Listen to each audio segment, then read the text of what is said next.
All right, docs, let's just go through the basic hip exam that I do. Hip is not quite as complex as some joints like shoulder. We'll go through the shoulder exam later. That's the most complex joint, in my opinion, and some spinal things. The hip has a limited number of things that can go wrong with it, so let's work through that. So I always start with the feet, so nothing new there. If you've seen my other exams, you know, start with observing gait. Look for the 5 red flags of pronation, which we've recorded in a couple of these videos. And then scan their feet. Always scan a hip pain patient's feet. If you ever see a clinical pearl to share, if you ever see somebody that just is walking with an obvious limp, always think hip. Unless they tell you, oh, I sprained my ankle or I hurt my knee. But if they're gimping along and they don't, the hip is usually a lot of times an overlooked reason for that, and there's a pretty strong sign there's some pathology in the hip if they are limping, whether it's, you know, an occult fracture in the hip in an older person or just an osteoarthritic hip joint. So those are the things I look for. You also, a lot of people that have hip troubles have weak gluteus medius muscles, so sometimes I'll do a test called Trendelenburg test. Noah, will you stand here and face towards the table? Actually face a little bit towards here. Trendelenburg test, what you're looking for is on the involved leg side. They keep that one planted. So say we had a left hip pain over here. I'm going to support the patient, or you can be by a wall or a table or something. Noah, will you just lift your right leg up? Like, yeah, lift it up. Just lift it up. And what happens with a Trendelenburg test is if they can't maintain a good level pelvis, what will happen is they'll just, if they have a weak gluteus medius, they'll just shift like that, where their pelvis will shift like this.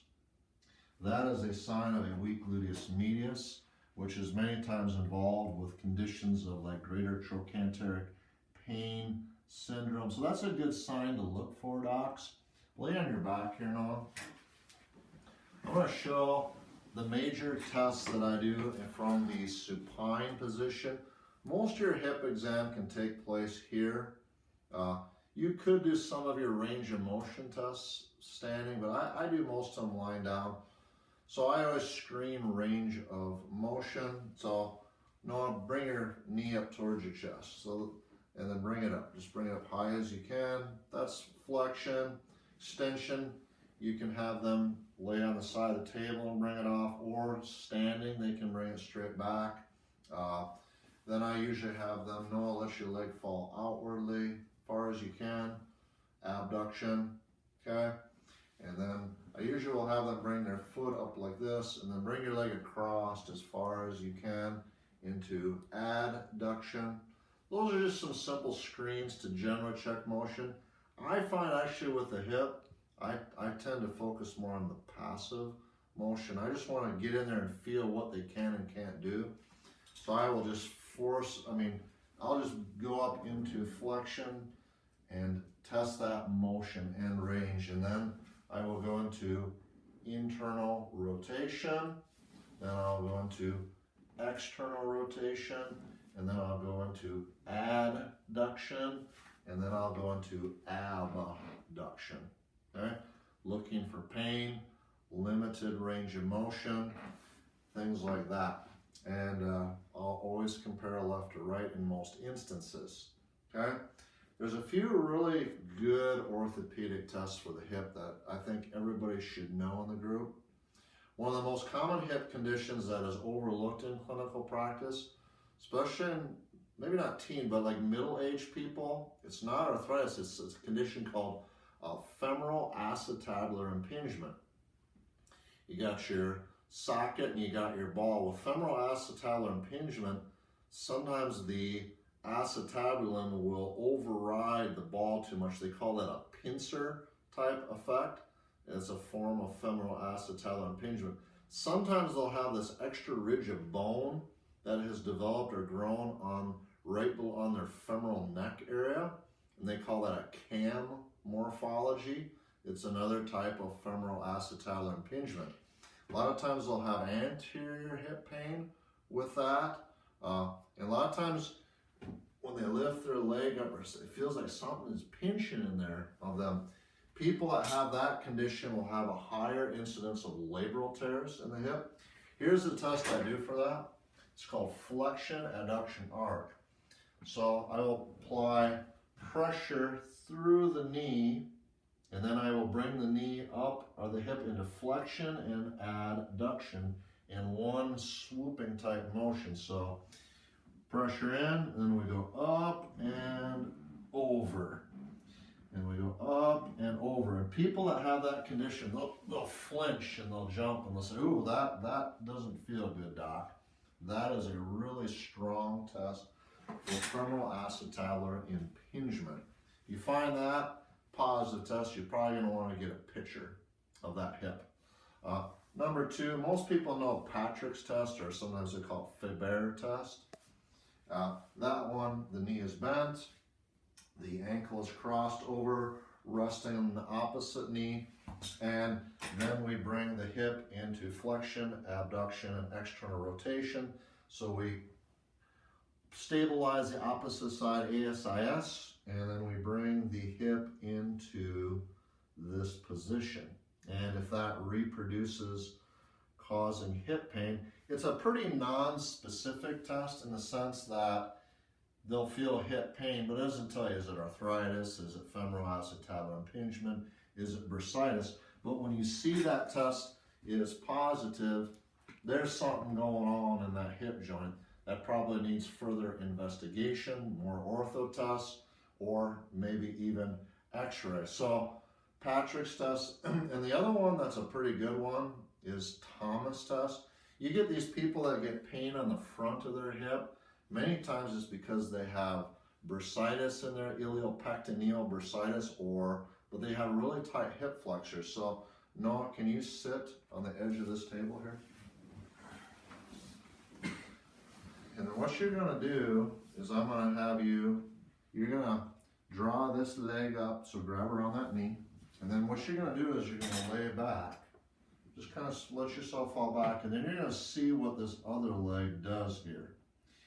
If that knee doesn't bend much, in other words, their leg stays pretty straight, or their hip starts to ride up on this side, it's a very strong indicator that they have really tight hip flexors, specifically the rectus femoris muscle, and that can be a cause of anterior hip pain.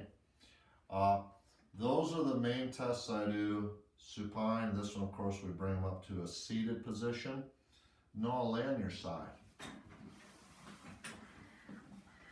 The other tests I do, we get a lot of these people that come with pain on their lateral hip side. Okay, we already showed Trendelenburg's test that can test for gluteus medius problems. Another good test to do is called Ober's test. And so that one, their leg is brought up. So this one, their bottom leg comes back a little bit. Their leg is brought up. Then we bend the knee. And then what we're looking for, how well does this leg lower? In other words, can they get this leg lower than the edge of the table? So let your leg go down, Noah. We stabilize the pelvis, the iliac crest, and we let that drop down. And we see, so Noah, he can get his leg, his foot and ankle well below the bottom of the table. But somebody that has a really tight IT band, they maybe only get to about here, and that's as far as I can go, doc. That's a sign of problems with the IT band. Of course, the condition that they usually get along here is called greater trochanteric pain syndrome. It used to be called hip bursitis, but that is the recognized phraseology of that now is greater trochanteric pain syndrome, where they'll have pain at the greater trochanter, but encompassing the IT band. Sometimes they used to call IT band syndrome as well. Some doctors even call it gluteal tendinopathy. Okay, go on your back again, Noah. So those are the major orthopedic tests that I use when I'm screening through a hip exam, remember when you take extra, so then you're going to palpate too. So if they have lateral hip pain, you're going to palpate this greater trochanter area down through IT band. A lot of these hip cases will have anterior hip pain, so sometimes you got to do some deep palpation in there to feel the psoas. There is a bursa that lies deep in there called the iliopectineal bursa, so they can get deep-seated bursitis in the hip flexor area. And some people will get a type of bursitis on their sitting bone, their ischial tuberosity, called ischial bursitis. And they'll get pain right on that sitting bone with prolonged sitting. So sometimes you got to do deep palpation right along the sitting bone. That is important to do. Remember when you x-ray a hip, doc, important to get it in standing position, because a lot of hip problems are caused by leg length inequality. And leg length inequality is one of the most overlooked causes. And when they get these x-rays done in the medical clinics, they're always doing them supine.